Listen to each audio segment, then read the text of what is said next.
I never made it, but I know what it takes. I'm motivated by a mix of emotion. Got my statement, and I'm reading it slow so I can understand it fully. Appreciate my standing, go out of this world and right on time. Oh, never in my life have I seen the sky light up like this. At the mystery spot.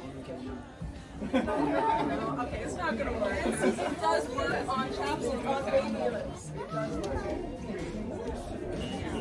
So this is where people start to get a little bit skeptical. Maybe it's what if but if anyone has any Tell me to someone who now, if you guys do not want to stand on the table, you can stand right here. Spider-Man poses right now. Yeah, have some fun out there. Now, if anyone wants to challenge you,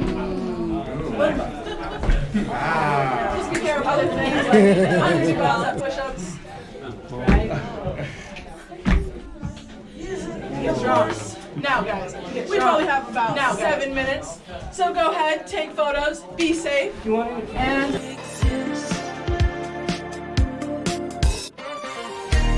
mission control, do you read me? But these ones here are bending this way over the mystery right here. Also, kind of got this like thing going on. We wanted to know what was going on with our trees. We went to UCSC, got some free cork, our leaves, our air, and they couldn't tell us anything as to why. The one thing that they could tell us though, ladies and gentlemen, is that all the trees in this area, I am no tree expert. These trees, as just, it looks like now you guys are feeling free to step up. Oh, never in my life did